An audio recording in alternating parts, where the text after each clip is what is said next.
পৃথিবীর সবথেকে ভয়ঙ্কর পারমাণবিক ডেটোনেটর ডাকাতি করে নেয় আমেরিকার এক টেরোরিস্ট। আর সেই ডেটোনেটর আটলান্টিক মহাসাগরের মধ্যে নিয়ে যেয়ে পারমাণবিক ব্যালিস্টিক মিসাইলের মধ্যে ভরে দিয়ে তাক করে দেয় পৃথিবীর সবথেকে শক্তিধর দেশ আমেরিকা, রাশিয়া, চীন ও সাউথ কোরিয়ার দিকে। আর যদি এই পারমাণবিক ব্যালিস্টিক মিসাইল এই ভয়ঙ্কর দেশের ওপরে আঘাত হানে, তবে বুঝতে পারছো পৃথিবীর অবস্থা কি ভয়ঙ্কর হতে পারে।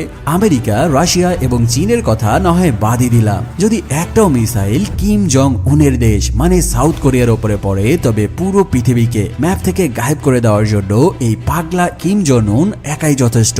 ফলে এই পারমাণবিক ব্যালিস্টিক মিসাইল নিউট্রাল করার দায়িত্ব এসে পড়ে আমাদের সকলের প্রিয় এক্সপেন্ডেবল টিমের অ্যাসাসিনদের ওপর। আর তোমরা তো ভালো করে জানো যে এই টিমের এক একজন কি মারাত্মক লেভেলের। আর এই টিমে তোমাদের সবার প্রিয় অ্যাসাসিন এই টাকলা লি ক্রিসমাসও এই মিশনে রয়েছে। তবে তোমাদেরকে জানিয়ে রাখি যে এই মিশন হতে যাচ্ছে এই এক্সপেন্ডেবল টিমের জীবনের শেষ মিশন। মানে এই মুভির পরে তাদের আর কোনো মিশন নিয়ে মুভি রিলিজ হবে না। তাই ধরে নিতে পারো যে এই মিশন হতে যাচ্ছে তাদের জীবনের সব থেকে ভয়ঙ্কর এবং বড় মিশন। সকলের কাছে অনুরোধ রইল, যারা চ্যানেলটি এখনো সাবস্ক্রাইব করোনি, তোমাদের সকলের প্রিয় এই অ্যাসাসিন টিমের শেষ মিশনের মুভির জন্য একটি করে সাবস্ক্রাইব করে দিও। সেই সাথে তোমাদেরকে জানিয়ে রাখি, তোমরা যারা জ্যাসন স্ট্যাথাম সহ এই সুপার অ্যাসাসিনদের মুভি দেখতে ভালোবাসো, স্পেশালি তাদের জন্য আরো একটি চ্যানেল নিয়ে এসেছে বিডি স্টোরি রিক্যাপ। তাই তোমাদেরকে বলবো যে ওই চ্যানেলটি সাবস্ক্রাইব করে নতুন পরিবারের সদস্য হয়ে যাও। তোমাদের কাজ হলো শুধু একটি করে সাবস্ক্রাইব করে দেওয়া, আর আমার দায়িত্ব হলো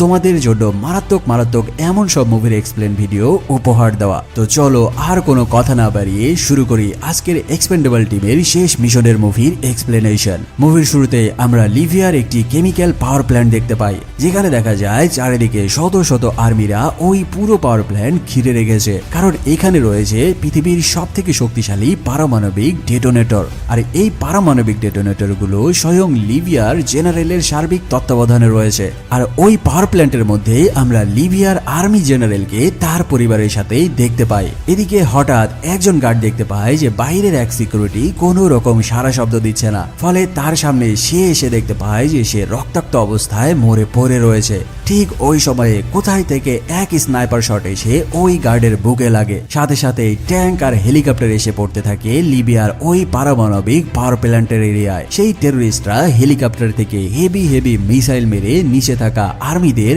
একদম উড়িয়ে দিতে থাকে। তারা মাত্র কয়েক সেকেন্ড সময় নেয় এই পুরো পাওয়ার প্ল্যান্ট ধ্বংসযজ্ঞ চালাতে। চারপাশে সকল কিছু ধ্বংস করে দেওয়ার পরে ওই হেলিকপ্টার থেকে একজন লোক বেরিয়ে আসে, আর সে ওই ট্যাঙ্কের দিকে এগিয়ে যেতে থাকে। সেখানে বেঁচে থাকা সকল আর্মিদেরকে নিজের হাতে শুট করে করে মারতে থাকে। এরপর সে এক ট্যাঙ্কের উপর উঠে যায় আর একজনকে শুট করে তার গলার মধ্যে একটি রড ঢুকিয়ে দেয়। তারপর তাকে জিজ্ঞেস করতে থাকে যে তাদের বানানো সেই পারমাণবিক ডেটোনেটর গুলো কোথায় রয়েছে। ফলে লিবিয়ার ওই সিকিউরিটি তার যান বাঁচাতে তাকে বলে দেয় যে এই পারমাণবিক ডেটোনেটর গুলো কোথায় রাখা আছে তার একমাত্র লোকেশন তাদের জেনারেল ছাড়া আর কেউই জানে না। ফলে সে ওই লোকের বুকের মধ্যে সেই রড ঢুকিয়ে দেয়, আর এরপর সে জেনারেলের রুমের দিকে যেতে থাকে। ঠিক একই সময়ে আমরা আমেরিকাতে এক্সপেন্ডেবল টিমের লিডার বার্নিকে দেখতে পাই। তাকে দেখা যায় সে তার আইকনিক এক মোটরসাইকেল নিয়ে তার বন্ধু লিয়ের বাসার দিকে যাচ্ছে। কিন্তু যখন সে তার বন্ধু লিয়ের বাসায় পৌঁছায়, সে দেখতে পায় যে তার এমন এক অ্যাসাসিন বন্ধু তার বইয়ের বকানি শুনছে।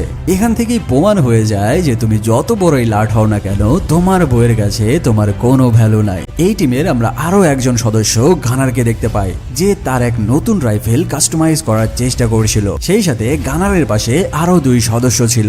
তবে এখানে গানারের এমন চুলের স্টাইল দেখে লি তাকে বলতে থাকে যে তার অবস্থা কিভাবে হলো। তখন গানার স্বয়ং নিজেই তাকে জানায় যে গত মিশন কমপ্লিট করার পরে অবসর সময়ে সে ফ্রি ফায়ার খেলতে খেলতে এক মেয়ের সাথে তার পরিচয় হয়, আর ওই মেয়ের এরকম চুলের স্টাইল খুবই পছন্দ। ফলে সে ওই মেয়েকে ইমপ্রেস করার জন্যই তার চুলের স্টাইল এমন করেছে। যাই হোক, সেখানে তাদের এমন মজা মাস্তি চলার সাথে সাথে ওইখানে একজন লোক চলে আসে যার নাম হলো মার্জ। এই মার্জ নামের লোকটি একজন আমেরিকান সিআইএ এর চিফ অফিসার। সে এসে এক্সপেন্ডেবল টিমের সাথে পরিচয় হয় আর তাদের সবাইকে একটি মিশন দেয়। সে জানায় তোমাদেরকে এবার মিশনে যেতে হবে লিবিয়াতে। সেখানে সে একটি ফাইল দেয়, আর ওই ফাইলের মধ্যে আমরা ওই লোককে দেখতে পাই যে লিবিয়ার সেনাপ্রধানের উপরে আক্রমণ করতে গেছে। সিআইএ এর চিফ মার্জ এক্সপেন্ডেবল টিমের সবাইকে জানায় এই ছেলের নাম হচ্ছে ইকো ওয়াইজ। তবে এই ছেলের চিকনা চেহারা দেখে তাকে ছোট নজরে দেখার কোনো কারণ নাই, কারণ সে এত বড় এক আমেরিকান টেরোরিস্ট যে তার একটি স্বয়ং গ্যাংব্যাং সহ তার সেনাবাহিনীর কয়েকটি টিম রয়েছে। আর এখন তোমাদেরকে যেতে হবে লিবিয়াতে এই ইকো নামের টেরোরিস্টকে ডাউন করতে। যাই হোক, এক্সপেন্ডেবল টিম তাদের সকল মিশন বুঝে নেওয়ার পরে ওই অফিসার মার্স সেখান থেকে চলে যায়। এই মার্স নামের লোকটাকে কিন্তু একটু মনে রেখো। পুরো মিশন বুঝে নেওয়ার পরে এবার এক্সপেন্ডেবল টিম তাদের সেই আইকনিক প্লেনে উঠে পড়ে আর সেই প্লেন নিয়ে রাতের অন্ধকারে আমেরিকা থেকে লিবিয়ার দিকে ফেরত রইল। তবে এদিকে আমরা লিবিয়াতে দেখতে পাই যে ইকো নামের সেই টেরোরিস্ট তার ছেলেপেলেদের নিয়ে লিবিয়ার সেই পাওয়ার প্ল্যান্টে থাকা সকল সিকিউরিটিদের মেরে পুরো এলাকা একদম তছনছ করে ফেলেছে। সেই সাথে লিবিয়ার আর্মি জেনারেলের রুম পর্যন্ত পৌঁছে গেছে। সেখানে সে লিবিয়ার আর্মি জেনারেলকে চেয়ারের সাথে বেঁধে তার ছেলেকে হোস্টেজ করে দেয় আর তাকে এবার বলতে থাকে, তুই যদি আমাকে সেই ডেটোনেটর গুলো না দিস তাহলে তোর চোখের সামনে আমি তোর পুরো পরিবারকে শেষ করে দেব। তবে লিবিয়ার আর্মি জেনারেল তাকে জানিয়ে দেয়, তুই যদি আমার পুরো পরিবারকেও শেষ করে দিস তবে আমি তোকে একটাও ডেটোনেটর হাতে নিতে দেব না। এই কথা শোনার সাথে সাথেই ইকো সেই জেনারেলের সামনেই তার স্ত্রীর মাথা বরাবর এক শুট করে তার সামনেই তার স্ত্রীকে হত্যা করে। তবে এত কিছুর পরেও সেই আর্মি জেনারেল তাকে সেই ডেটোনেটর না দিতে চাইলে এবার সে ওই আর্মি জেনারেলের সামনেই তার ছেলের মাথায় গুলি করে তাকেও মেরে ফেলে। তবে ঠিক ওই সময়ে তাদের একজন এসে জানায় যে তারা সেই ডেটোনেটর গুলোর লোকেশন খুঁজে পেয়েছে, ফলে এবার সে ওই আর্মি জেনারেলকেও হত্যা করে। তারপর একটি বক্সের মধ্যে সেই ডেটোনেটর গুলো তুলে নিতে থাকে। এখানে তোমরা হয়তো ভাবছো যে এই বলের মতো দেখতে এই জিনিসগুলো আসলে কি। এই ডেটোনেটর গুলো হচ্ছে এক ধরনের পারমাণবিক বিস্ফোরক, আর এই একটা ডেটোনেটরই হচ্ছে সাধারণ যে কোনো বমের থেকে প্রায় লক্ষ কোটি গুণ বেশি ডেঞ্জারাস। আর এই ডেটোনেটর গুলো যদি কোনো পারমাণবিক ব্যালিস্টিক মিসাইলের মধ্যে ভরে কোনো দেশের ওপরে আক্রমণ করা হয় তবে ধরে নিতে পারো যে বাংলাদেশের মতো ছোটখাটো একটা দেশ পৃথিবীর মানচিত্র থেকে গায়েব হয়ে যাবে। আর তারা এই ডেটোনেটর গুলো এখানে নিতে এসেছে যেগুলো দিয়ে চীন, রাশিয়া, আমেরিকা ও সাউথ কোরিয়ার মধ্যে যুদ্ধ বাঁধিয়ে দিবে। কিন্তু তারা কেন এই কাজ করতে যাচ্ছে তার কাহিনী তোমরা একদম মুভির লাস্টে যে জানতে পারবে। ঠিক ওই সময়ে আমরা এক্সপেন্ডেবল টিমের প্লেন দেখতে পাই যারা অলরেডি লিবিয়ার আকাশ সীমানায় ঢুকে পড়েছে। তবে এই ইকো নামের টেরোরিস্ট এতই চালাক ছিল যে লিবিয়ার আকাশ সীমানার প্রবেশ পথে অটোমেটিক মিসাইল লঞ্চার রেখে এসেছিল। ফলে এক্সপেন্ডেবল টিমের প্লেন লিবিয়ার আকাশের সীমানায় ঢোকার সাথে সাথে অটোমেটিক ভাবে মিসাইল লঞ্চ হয়ে যায় আর তাদের প্লেনের দিকে ছুটে আসতে থাকে। তবে বার্নির এই প্লেন সাধারণ কোনো প্লেন ছিল না। সে ওই প্লেন থেকে ফ্লায়ার গান ছুড়ে ছুড়ে সেই মিসাইলগুলোকে ডিস্ট্রয় করতে থাকে আর অবশেষে প্লেন মাটিতে ল্যান্ড করাতে সক্ষম হয়। প্লেন মাটিতে ল্যান্ড করার সাথে সাথে প্লেনের মধ্যে থেকে গাড়ি নিয়ে এক একজন অ্যাসাসিন লিবিয়ার মাটিতে নেমে পড়তে থাকে। আর বার্নি ওই প্লেনকে আবারও আকাশে উড়িয়ে নিয়ে যায় ইউটার্ন করে নিয়ে ঘুরে এসে ল্যান্ড করার জন্য। যাই হোক, লিবিয়ার সেই পাওয়ার প্ল্যান্টের কাছে পৌঁছে গানার তার স্নাইপার নিয়ে দূরে থেকে পজিশন নেয় তার বাকি টিমকে কভার দেওয়ার জন্য। আর টিমের বাকিদের সাথে লি একটি গাড়ি নিয়ে সেই পাওয়ার প্ল্যান্টের দিকে এগিয়ে যেতে থাকে যেখানে সেই টেরোরিস্ট ইকো ও তার দলবল রয়েছে। সেদিকে এগিয়ে যাওয়ার সময় লি দেখতে পায় যে আশেপাশে লিবিয়ার আর্মিরা খুব খারাপ অবস্থায় জখম হয়ে পড়ে রয়েছে। এদিকে গানার দেখতে পায় সেই টেরোরিস্ট ইকো সেই ডেটোনেটর গুলো একটি বক্সে তুলে নিয়ে তার গাড়িতে ওঠার চেষ্টা করছে। ফলে সে তার স্নাইপার তাক করে সেই টেরোরিস্ট ইকোর দিকে আর ফাইনালি এক শট নেয়। তবে অতিরিক্ত ফ্রি ফায়ার খেলার কারণে তার চোখের সমস্যা থাকার কারণে তার এই শট মিস হয়ে যায়। আর এটাই ছিল এক্সপেন্ডেবল টিমের সব থেকে বড় এবং প্রথম ভুল। তবে গানার আবারও তার স্নাইপার লোড করে নিয়ে আরো দুইটা শট নেয়। তবে এই দুইটা শটও ইকোর গায়ে লাগাতে পারে না। তবে ইকো তখনই বুঝে যায় যে আশেপাশে হয়তো স্নাইপার চলে এসেছে। তবে ইকো ওই দিকে না তাকিয়ে সেই ডেটোনেটর গুলো নিয়ে তার গাড়িতে উঠে বসে হেলিকপ্টারের দিকে এগিয়ে যাওয়ার জন্য। এদিকে লি যখন মেশিন গান সেট করে তার গাড়ি নিয়ে ইকোর দলবলের দিকে চলে আসতে থাকে। এবার ইকোর দলবল তাকে জিজ্ঞেস করতে থাকে যে এরা আবার কারা। ইকো তার দলবলদেরকে অর্ডার করে তারা যারাই হোক তাদেরকে একদম ধুলোর সাথে মিশিয়ে দেয়। ফলে অর্ডার পাওয়ার সাথে সাথে ইকোর লোকজন লি এর গাড়ির দিকে ফায়ার করতে শুরু করে। সে তার সেট করা মেশিন গান লোড করে নিয়ে এবার লোকজনের উপরে শুরু করে মোহ গুলির বর্ষণ। এভাবে লি একাই পুরো গ্যাং ব্যাংদের ডাউন করতে করতে সামনে এগিয়ে যেতে থাকে আর তাদেরকে তাড়া করতে করতে একটি কারখানার ভেতরে ঢুকে যায়।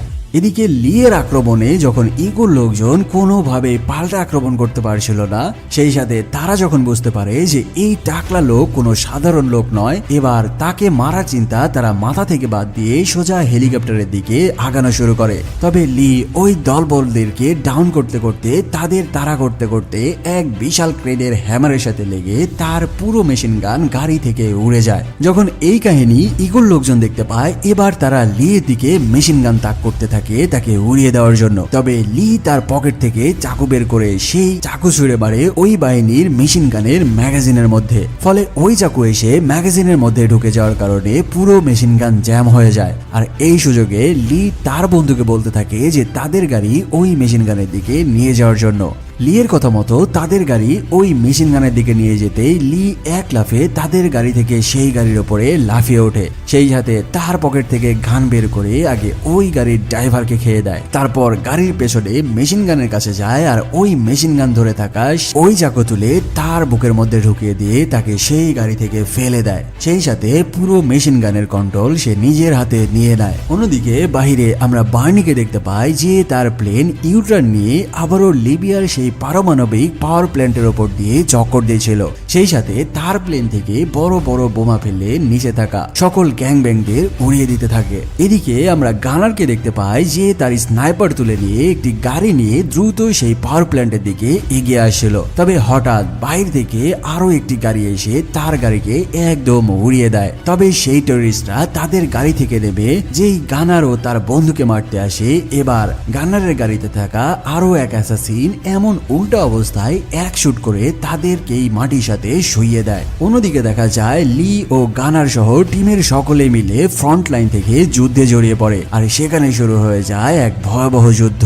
তবে এরই মধ্যে ওই টেররিস্টদের লিডার ইকো এক ভয়ঙ্কর মিসাইল লঞ্চার তাক করে ধরে বার্নির প্লেনের দিকে, আর চোখের পলকে সে একটি মিসাইল ছুড়ে দেয় বার্নির প্লেনের দিকে। সেই মিসাইল এসে বার্নির প্লেনের ইঞ্জিনে লাগে আর তার প্লেন নিয়ন্ত্রণ হারিয়ে যায়। যখন মিসাইলের আঘাতে বার্নির প্লেন নিয়ন্ত্রণ হারিয়ে এদিক সেদিক ছুটে বেড়াচ্ছিল, ঠিক ওই সময়ে ওই টেররিস্টের লিডার ইকো তার স্নাইপার তাক করে ধরে বার্নির প্লেনের দিকে। এরপর সে ওই প্লেনের পাখার দিকে তার স্নাইপার তাক করে আর ফুয়েল ট্যাঙ্ক বরাবর তার স্নাইপার দিয়ে এক শট নেয়। সরাসরি প্লেনের ফুয়েলের ট্যাঙ্কে স্নাইপার শট করার কারণে পুরো প্লেনে আগুন ছড়িয়ে যায় আর প্লেন নিয়ন্ত্রণ হারিয়ে এবার সরাসরি মাটির দিকে পড়তে থাকে। এই কাহিনী দেখে লি তার সেই গাড়ির সাথে লাগানো সিলিন্ডারের মুখ খুলে দেয় আর ওই গাড়ি ওই মিসাইল লঞ্চারের দিকে ছেড়ে দেয়। লিয়ের ছেড়ে দেওয়া ওই গাড়ি ওই মিসাইল লঞ্চারের সাথে সংঘর্ষ হওয়ার সাথে সাথেই সেখানে এক ভয়ঙ্কর ব্লাস্ট হয়। সেই সাথে ওই মিসাইল লঞ্চারটিও ধ্বংস হয়ে যায়। যখন বার্নির প্লেন পুরোপুরি বিধ্বস্ত হয়ে মাটির দিকে পড়তে থাকে, এবার এই সুযোগকে কাজে লাগিয়ে টেররিস্টদের লিডার ইকো সেই ডেটোনেটরের বক্স নিয়ে হেলিকপ্টারে উঠে বসে আর সেখান থেকে আরামসে পালিয়ে যায়। আর এদিকে বার্নির প্লেনের এই অবস্থা দেখে লি ওই প্লেনের দিকে দৌড়াতে থাকে, কারণ প্লেন এমন ভাবে বিধ্বস্ত হয়েছে যে বার্নি ওই প্লেনে থাকলে সে আর কোনোভাবেই বাঁচতে পারবে না। পুরো প্লেন এসে সজোরে আসে পড়ে মাটির ওপরে আর পুরো প্লেন থেকে আগুন চারিদিকে ছড়িয়ে যায়। লি এক দৌড়ে ওই প্লেনের কাছে চলে যায় আর সে দেখতে পায় তার চোখের সামনেই বার্নির প্লেন পুরো বিধ্বস্ত হয়ে চারিদিকে ছড়িয়ে ছিটিয়ে পড়ে রয়েছে। সে এক পা করে প্লেনের একদম কাছে চলে গেলে সে দেখতে পায় যে বার্নি প্লেনের মধ্যে আগুনে একদম ঝলসে পুড়ে মরে পড়ে রয়েছে। ততক্ষণে এক্সপেন্ডেবল টিমের সকলেই ওই প্লেনের কাছে চলে আসে আর তাদের টিমের লিডারের এমন করুণ মৃত্যুতে সকলেই একদম ভেঙে পড়ে। সিন শিফট হলে আমরা সকলকে আবারও আমেরিকার একটি ক্লাবের মধ্যে দেখতে পাই। এই মিশনে এমন ভাবে ব্যর্থ হওয়ার কারণে, সেই সাথে তাদের টিমের লিডার বার্নির এমন অকালে মারা যাওয়ার কারণে তারা সিদ্ধান্ত নেয় যে তারা এই টিম সম্পূর্ণরূপে ভেঙে দিবে, সেই সাথে যে যার মতো নিজের কাজে ফিরে যাবে। তবে সেখানে আমেরিকার ওই সিআইএ অফিসার মার্ক চলে আসে আর তাদেরকে এই সিদ্ধান্ত নিতে বারণ করে। তিনি তাদেরকে জানায় যে ওই টেররিস্টকে হত্যা করার জন্য স্বয়ং আমি তোমাদেরকে তথ্য দিয়ে হেল্প করব। যদি তোমরা ওই ডেটোনেটর গুলোকে ডাউন করতে সক্ষম না হও, তবে ওই ব্যালিস্টিক মিসাইল গুলো 4টা দেশের মধ্যে ভয়ানক যুদ্ধ বাঁধিয়ে দেবে, যার পরিণাম হবে খুবই ভয়ঙ্কর। তবে যাই হোক, লি সিআইএ অফিসারের কথা কোনোভাবে মানতে পারে না, তাই সে সাফ জানিয়ে দেয় যেই টিমে তার বন্ধু বার্নি না নাই সে ওই টিমে কাজ করবে না। ফলাফল সে ওই জায়গা থেকে সবার কাছ থেকে বিদায় নিয়ে চলে আসে। এক্সপেন্ডেবল টিম থেকে বিদায় নেওয়ার পরে এবার লি তার আগের জীবনের চাকরিতে ফিরে যাওয়ার জন্য পত্রিকায় চাকরির নিয়োগগুলো দেখতে থাকে। পত্রিকা থেকে একটি নিয়োগ দেখে সে চলে যায় একজনের বডিগার্ড হিসেবে নতুন জীবনের চাকরিতে জয়েন করার জন্য। আর এভাবে তার নতুন জীবন শুরু করে একজন মেয়ের বডিগার্ড হিসেবে। এর বেশ কিছুদিন পরে একদিন যখন সে তার ডিউটি থেকে বাসায় ফিরে আসে, এবার সে জানতে পারে যে তার বউ জেনি স্বয়ং তার সেই এক্সপেন্ডেবল টিমে জয়েন করেছে। এখানে সে তার বউয়ের কাছ থেকে জানতে পারে যে তাদের এই এক্সপেন্ডেবল টিম লিড করবে তাদেরই টিমের আরেক মেম্বার গানার। যাই হোক, এই সবকিছু যখন লি জানতে পারে সে আর তার বউকে কোনো বারণ করে না, বরং সে তার বউকে একটি চাকু ধরিয়ে দেয়। সেই সাথে তাকে জানায়, তুমি যেই মিশনে যাও না কেন এই চাকু তোমার সাথে রেখো, তাহলে কেউ তোমার কোনো ক্ষতি করতে পারবে না। তোমরা কি ভাবছো এই অ্যাসাসিন এত সহজেই এই টেরোরিস্টদেরকে ছেড়ে দিবে যারা তার বন্ধু বার্নিকে মেরেছে? তাদের মাথা নামিয়ে না দেওয়া পর্যন্ত তার যেন ঘুমই হচ্ছিল না। তবে এই কাহিনী সে কাউকে বুঝতে দেয়নি। আর তার বউকে যেই চাকু দিয়েছিল ওই চাকুর মধ্যে সে একটি জিপিএস ট্র্যাকার বসিয়ে দিয়েছিল। এবার সে ওই জিপিএস ট্র্যাকার ফলো করে করে একাই সেই গ্যাংম্যাংদের খুলিয়ে উড়িয়ে দেওয়ার জন্য একাই মিশনে নামবে। তার বউকে দেওয়া ওই চাকুর লোকেশন এবার ট্র্যাক করে সে জানতে পারে যে তার বউ বর্তমানে এই মিশনে গেছে থাইল্যান্ডে। তাই সে আর দেরি না করে তার প্রস্তুতি নিয়ে থাইল্যান্ডে এসে নামে। এখানে এসে সে একটি নদীর পাড়ে যেতেই সেখানে একজন সাধারণ ছেলের সাথে তার দেখা হয় আর তাকে বলতে থাকে যে তার নৌকা দিয়ে এই নদী তাকে পার করে দেওয়ার জন্য। এখানে যাকে দেখতে পাচ্ছ এই ছেলেটির নাম হচ্ছে দেশা। তবে লিকে দেখার পরে এই দেশা নামের ছেলেটির কেমন এক সন্দেহ হতে থাকে, ফলে সে লিয়ের ওপরে আক্রমণ করে বসে। তবে লি তাকে ধরে ফেলে আর ঠিক ওই সময়ে দেশা লিয়ের হাতে বার্নির সেই আংটি দেখতে পায়। এটা দেখে দেশা সরাসরি লিকে জিজ্ঞেস করে যে এই আংটি তুমি কোথায় পেয়েছো? লি তাকে জানায় যে এটা ছিল তার খুব কাছের এক বন্ধুর, যার নাম ছিল বার্নি। তবে কিছু টেররিস্ট তার বন্ধু বার্নিকে খুব খারাপ ভাবে মেরে ফেলেছে আর সে বার্নির হত্যার প্রতিশোধ নিতেই থাইল্যান্ডে এসেছে। এখানে আমরা জানতে পারি যে এই দেশা নামের ছেলেটি বার্নিকে আগে থেকেই চিনত। আসলে এক সময় এই ছেলেকে এক ভয়ঙ্কর বিপদ থেকে বার্নি রক্ষা করেছিল। যখন দেশা লিয়ের কাছ থেকে জানতে পারে যে যেই টেররিস্টরা বার্নিকে মেরেছে তারা বর্তমানে থাইল্যান্ডে রয়েছে, এবার সে লিয়ের হাত থেকে শপথ করে সেই টেররিস্টরা থাইল্যান্ডের যেখানেই থাকুক তাদের খুঁজে বের করে সেও এই মিশনে নেবে, তাদেরকে এক একজনকে কেটে কেটে টুকরো করে দেবে, কারণ বার্নি খুবই ভালো মানুষ ছিল। অন্যদিকে আমরা থাইল্যান্ডের সেই আমেরিকান সিআইএর অফিসার মার্চকে দেখতে পাই, যে স্বয়ং এক্সপেন্ডেবল টিমকে এই মিশনের সকল দায়িত্ব বুঝিয়ে দিয়েছিল। সেখানে সে জানায় এই টেররিস্ট ইকো লিবিয়া থেকে ডাকাতি করা সেই ডেটোনেটর গুলো নিয়ে প্রশান্ত মহাসাগরের মধ্যে একটি জাহাজের ওপরে অবস্থান করছে আর ওই জাহাজে থাকা ব্যালিস্টিক মিসাইলের মধ্যে সে এগুলো লোড করে দিয়েছে। আর আমেরিকা, রাশিয়া, চীন এবং সাউথ কোরিয়ার দিকে সেই মিসাইলগুলো তাক করে দিয়েছে। তাই তোমাদের কাজ হবে ওই জাহাজে পৌঁছে ওই টেররিস্টদের ডাউন করে সেই ব্যালিস্টিক মিসাইলগুলো নিউট্রাল করা।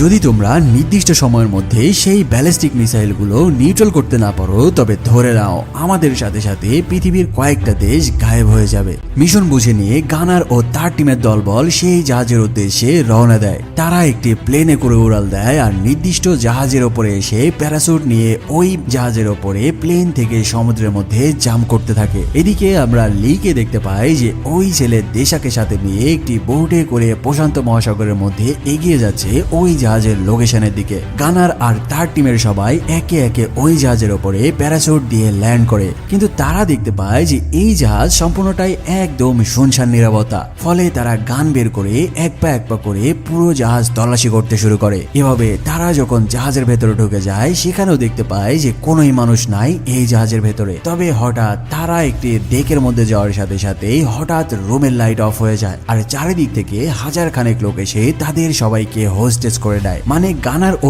তার টিমের সকলেই মিশন শুরু করার আগেই সেই টেররিস্টদের লোকদের হাতে কট খেয়ে যায়। তাদেরকে ধরে নিয়ে তাদের অস্ত্র কেড়ে নিয়ে তাদেরকে জাহাজের একটি ডেকের মধ্যে বন্দী করে রাখা হয়। অন্যদিকে আমরা লিগে দেখতে পায় যে বোটে করে ওই জাহাজের কাছে এসে পৌঁছে গেছে, আর সে একটি দড়ি বেয়ে ওই জাহাজের ওপরে উঠে পড়ে। তবে সেও দেখতে পায় যে এই জাহাজে কোনোই মানুষ নাই। তবে সে তো আর কোনো কাঁচা খেলোয়াড় না, সে বুঝতে পারে যে এটা হয়তো তার জন্য কোনো ফাঁদ। তাই সে তার গান লোড করে নিয়ে এক পা করে খুবই সাবধানে এগিয়ে যেতে থাকে। হঠাৎ সেখানে একজন তাকে পেছন থেকে গান পয়েন্ট করে হোস্টেস করে নিতেই সে আর কোনো সুযোগ না দিয়েই তার পকেট থেকে চাকু বের করে ওই লোকের গলার মধ্যে ঢুকিয়ে দিয়ে তাকে সেখানেই শেষ করে দেয়। এরপর সে এক পা করে ভেতরে যেতে থাকে। কিছুদের আগানোর পরেই সে দেখতে পায় যে 4 জন গার্ড একই জায়গায় দাঁড়িয়ে গল্প করছে।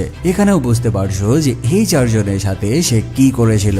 ওই 4 জনকে শুইয়ে দিতেই হঠাৎ লি দেখতে পায় যে যেই চাকুটা সে তার বউকে দিয়েছিল ওই চাকুটা সেখানের একজনের পকেটে। এবার লি তাকে জিজ্ঞেস করতে থাকে যে বল, এই চাকু তুই যেই মেয়ের কাছ থেকে নিয়েছিলি ওই মেয়ে এখন বর্তমানে কোথায় রয়েছে। ফলে তার কাছ থেকে তার বউয়ের লোকেশন জেনে নেয়, তারপর তাকেও শেষ করে দেয়। ওই 4 জনকে শেষ করার পরে সে ওই জায়গায় একটি চাইনিজ কুড়াল পড়ে থাকতে দেখে, আর এই কুড়ালটি দেখে তার বেশ পছন্দ হয়। ফলে সে ওই কুড়ালটি তার সাথে নিয়ে নেয়। ওই জায়গা থেকে বাইরে বের হওয়ার সাথে সাথে হঠাৎ চারপাশ থেকে শখানেক লোক এসে লিকে ঘিরে নিতে থাকে। ফলে সেখানে লি একাই তাদেরকে এক একজনকে ধরে ধরে হেডশট দিয়ে শুইয়ে দিতে থাকে। তবে সেখানে যখন আরো বহু সংখ্যক গ্যাংব্যাং আসতে থাকে, এবার লি একটি মোটরসাইকেল তুলে নেয়, আর ওই মোটরসাইকেলে সেট করা ছিল অটোমেটিক মেশিন গান রাইফেল। লি এবার ওই মোটরসাইকেলে চড়ে জাহাজের ডেকের দিকে এগিয়ে যেতে থাকে, আর মোটরসাইকেলে লাগানো অটোমেটিক মেশিন গান দিয়ে সামনে যাকেই বাঁচে তাকে একদম উড়িয়ে দিতে থাকে।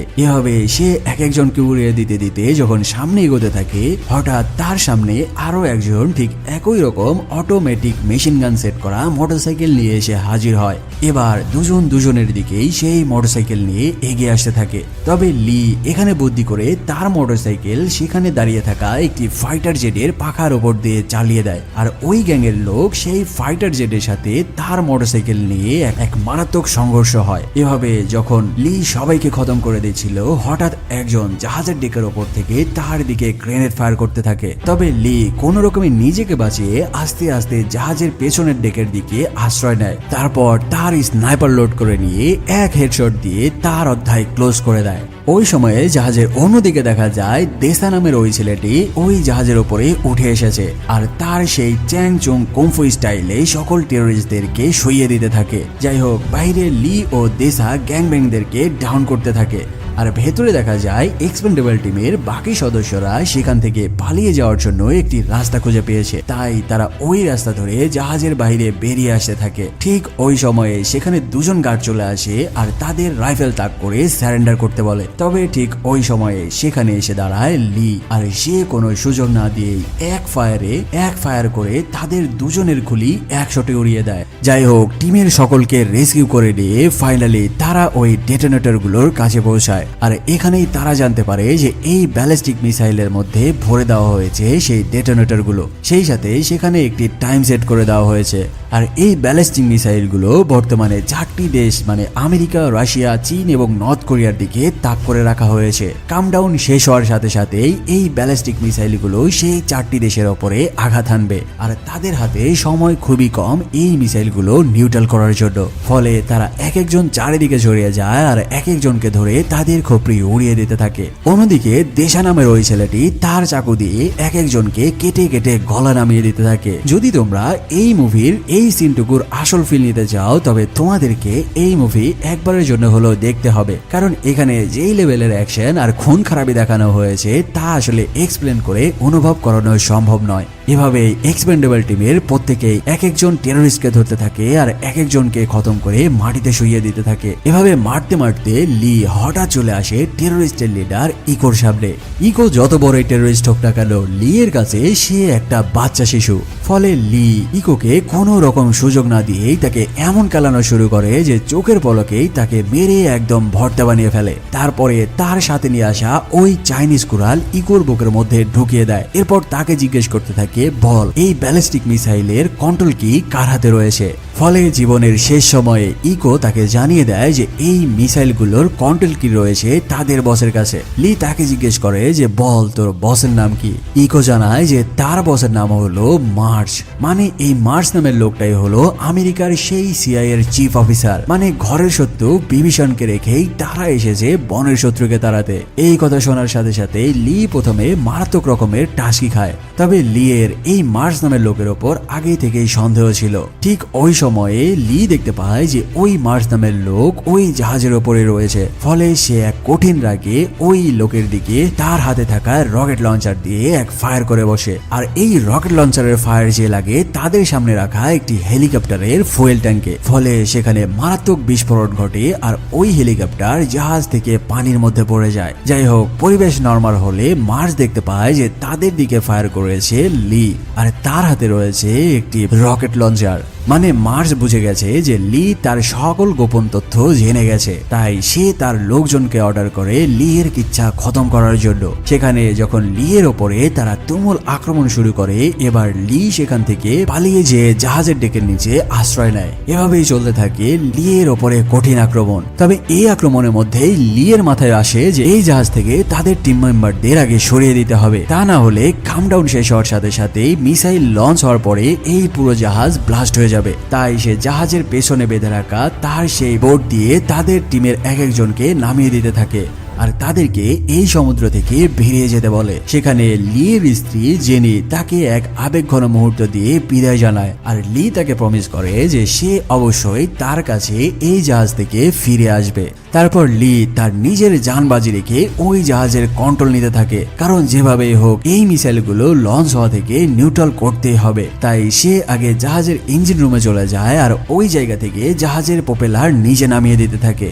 সেই প্রপেলারগুলো জাহাজের পানির নিচে পড়ে যায় আর পাথরের সাথে আটকে যাওয়ার সাথে সাথে পুরো জাহাজ একদম উল্টে যেতে থাকে। সেই সাথে মার্চের লোকজন এই জাহাজের ব্যালেন্স হারিয়ে ফেলার কারণে তারা নিজেরাও নিজেদের ব্যালেন্স হারিয়ে ফেলে। সেখানে লি যখন বুঝতে পারছিল না যে সে কিভাবে এই জাহাজকে কন্ট্রোল করবে, এবার সেখানে সে একটি লাল রঙের বাটন দেখতে পায়। সেই বাটন প্রেস করার সাথে সাথে জাহাজে সেট করা ছোট ছোট কয়েকটা মিসাইল ব্লাস্ট হয়ে যায় আর জাহাজে থাকা মার্চের সকল লোকজন এই ব্লাস্টে একসাথে উড়ে যায়। তবে এই ব্লাস্টে মার্চ ভাগ্য করে বেঁচে যায়। এবার সে লিকে বলতে থাকে, এতদিন ধরে এত প্ল্যান করার পরে তোদের এই পুরো টিমকে এই জাহাজে এনেছি একদম শেষ করে দেওয়ার জন্য, কারণ তোদের অত্যাচারে আমার টেরোরিস্টরা ঠিক মতো কাজ করতে পারছিল না। মানে এই আমেরিকান সিআইএর অফিসারের প্ল্যান ছিল যে এই মিশনের নাম দিয়ে এক্সপেন্ডেবল পুরো টিমকে পাঠিয়ে দিয়ে তাদেরকে এই জাহাজে এনে খতম করে দেওয়া। যাই হোক, তার এই প্ল্যানের কথা লি জানার পরে এবার তার দিকে কঠিন রাগ নিয়ে সে তেড়ে আসতে থাকে। তবে লি জাহাজের ডেকের ওপর থেকে নিচে নামার সময় হঠাৎ এক হেলিকপ্টার থেকে একটি বুলেট এসে লাগে মার্চের শরীরে, আর এক ফায়ারে মার্চের পুরো বডি একদম ছিন্নভিন্ন হয়ে জাহাজের ওপরে ছড়িয়ে ছিটিয়ে পড়ে। এবার লি দেখতে পায় যে এই হেলিকপ্টার থেকে এমন মারাত্মক শট নিয়েছে তার বন্ধু বার্নিকে জীবিত দেখে প্রথমে সে তো বিশ্বাসই করতে পারছিল না। তবে সে যখন বুঝতে পারে যে তার বন্ধু এখনো বেঁচে রয়েছে, এটা দেখে সে বেশ খুশি হয় আর আনন্দের সাথে বার্নির হেলিকপ্টারে উঠে পড়ে। বার্নি লিকে তার হেলিকপ্টারে তুলে নেওয়ার পরে সে ওই হেলিকপ্টার থেকে বড় বড় মিসাইল মেরে ওই জাহাজকে ধ্বংস করে দিতে থাকে। আর এই মিসাইলের আঘাতে ওই জাহাজে ফুটো হতে থাকে আর জাহাজের মধ্যে পানি ঢুকতে থাকে। পানি ঢুকতে ঢুকতে ওই জাহাজ টাইটানিক জাহাজের মতো আস্তে আস্তে মিসাইল নিয়ে পানির মধ্যে ডুবে যেতে থাকে। জাহাজ ধ্বংস করে দেওয়ার পরে বার্নি আর লি তাদের হেলিকপ্টার নিয়ে ওই জাহাজ থেকে যত দ্রুত সম্ভব দূরে সরে আসতে থাকে। কিছুক্ষণ পরে দেখা যায় ওই জাহাজে থাকা সেই ডেটোনেটর সেট করা পারমাণবিক মিসাইলগুলোর কামডাউন শেষ হয়ে গেছে। আর সেই সাথে সেখানে পানির নিচে এক ভয়ঙ্কর ব্লাস্ট হয়। আর এই ব্লাস্টটা পানির নিচেই এমন ভয়ানক ভাবে হয় যেটা দেখার পরে তোমরা হয়তো বুঝতে পারছো যদি এই মিসাইলগুলো কোনো দেশের উপরে পড়তো তবে ওই দেশের অবস্থা কি হতে পারতো। যাই হোক, এই মিশন কমপ্লিট করার পরে তারা যখন আমেরিকায় ফিরে আসে, এবার লি বার্নিকে জিজ্ঞেস করে যে তাহলে তুমি সেদিন কিভাবে বেঁচে গেছিলে। এবার বার্নি তার বন্ধু লিকে একটা ছোট্ট ঘটনা খুলে বলে। বার্নি জানায়, আজ থেকে 25 বছর আগে আমি একটি সিক্রেট মিশনে গিয়েছিলাম। তবে ওই মিশনে যারা গিয়েছিল তারা আর কেউই বেঁচে নাই, একমাত্র আমি বেঁচে ছিলাম। তবে ওই মিশনের একটি ফাইল তোমার বউ জেনির হাতে এসে পড়েছিল, আর আমি তোমার বউ জেনির মাধ্যমে জানতে পারি যে আমরা যদি লিবিয়াতে মিশনে যাই তাহলে আমাদের সাথে কি ঘটতে পারে। সেই সাথে আমি ওই ফাইল থেকে এটাও জেনে গিয়েছিলাম যে এই টেরোরিস্টদের আসল মাস্টার মাইন্ড হচ্ছে আমাদের এই সিআইএর চিফ অফিসার মার্চ। তাই আমি সেদিন ইচ্ছে করে প্লেন থেকে প্যারাসুট দিয়ে জাম্প করেছিলাম, আর জাম্প করার আগে আমার হাতের আংটি সেখানে থাকা আরো এক পাইলটের হাতে পরিয়ে দিয়েছিলাম, যেন সবাই মনে করে যে বার্নি এই যুদ্ধে মারা গেছে। আর তারপর আমি গোপনে গোপনে তোমার বউয়ের সাথে দেখা করে তাকে এই মিশনে আসার জন্য অনুরোধ করেছিলাম। আর তোমার থেকে এটা গোপন রেখেছিলাম কারণ আমি এটা খুব ভালো করে জানি যে আমার হত্যার প্রতিশোধ নেওয়ার জন্য তুমি তোমার বউকে ফলো করতে করতে এই টেরোরিস্টদের কাছে অবশ্যই আসবে। যাই হোক, বার্নির এই সকল কথাবার্তা শুনে লি আর কোনো কথা বলে না। তার বন্ধু বেঁচে রয়েছে, এটাই তার কাছে বড় পাওয়া। এখানেই তাদের এই এক আনন্দ ঘন মুহূর্তের মধ্যে দিয়েই তাদের জীবনের শেষ মিশন এখানেই শেষ হয়। তো বলো কেমন লেগেছে আজকের এক্সপ্লেনেশন? যদি তোমরা এমন মুভি আমার চ্যানেলে দেখতে চাও তবে সাবস্ক্রাইব করতে ভুলো না। সেই সাথে তোমাদের জন্য যেই নতুন চ্যানেলটি নিয়ে আসা হয়েছে ওই চ্যানেলটিও সাবস্ক্রাইব করে দিও, কারণ সেই চ্যানেলে 1000 সাবস্ক্রাইবার হতে আর মাত্র কয়েকজন বাকি রয়েছে। তাই তোমরা তোমাদের পাওয়ার দিয়ে সাবস্ক্রাইব করে দাও, আর আমার কাজ হবে তোমাদের জন্য এমন সব মারাত্মক মারাত্মক মুভির এক্সপ্লেনেশন ভিডিও দেওয়া। দেখা হচ্ছে খুবই দ্রুত নতুন আরো এক মুভির এক্সপ্লেনেশন